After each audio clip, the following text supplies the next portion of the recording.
And Abhinav Pandya, if I may come to you, Mamata Banerjee has very vociferously opposed this move, and we are seeing statements from her side almost every day where she is saying that this drive is actually an excuse to harass and to target people speaking in the Bengali language.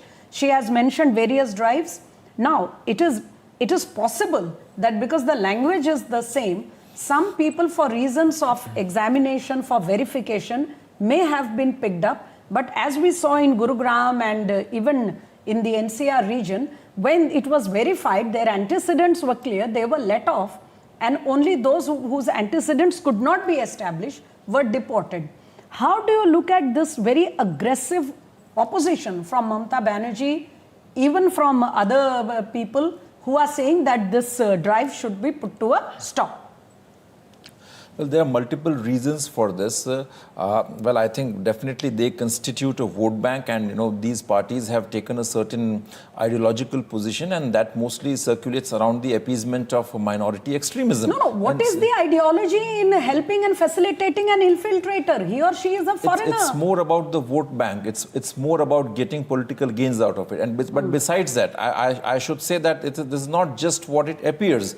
Okay. There is a massive penetration of global Islamist forces and anti-India forces, and that includes a cabal of intelligence agencies, the global Islamist charities, the global Islamist organizations in India, among the political groupings, and also in the various, in the government also, I must say. I should be rather very blunt and honest to mention that, that this penetration in various institutions of the government and also among the political groups is very strong. You can see that some of these human rights groups and these organizations, they hardly talk about the rehabilitation of Kashmiri Pandits in Jammu and Kashmir. Right. But you will be shocked to know that you will find Rohingyas in Jammu, you will find Rohingyas in Kashmir Valley, as far as places like Kargil, which are completely shut off for the country for at least 6 months in a year. So there's this global network. They are not contiguous with the eastern border. They are thousands of miles away. Yes, these are very strategic designs. See, they want to bring them, settle them in strategic areas, so that when there is a war-like situation, you can use them as your assets. I'll just give one example. If you go to Jammu, around the entire city of Jammu, they have brought very radical Muslims from Kashmir Valley. The local administrators, including the local SDMs, Tehsildars, gave them the registrations and pattas and the land documents very easily.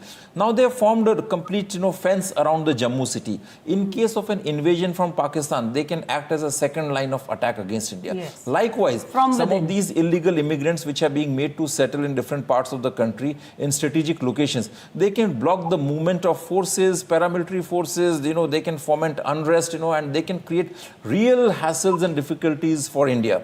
And as my co-panelist Rami rightly pointed out that there are global forces, like anti-India countries like Turkey and Qatar, working for to pursue this agenda, which is absolutely right. I have worked on Qatar's particular role. Qatar's role in radicalization in India, and also supporting various Salafist organizations in India.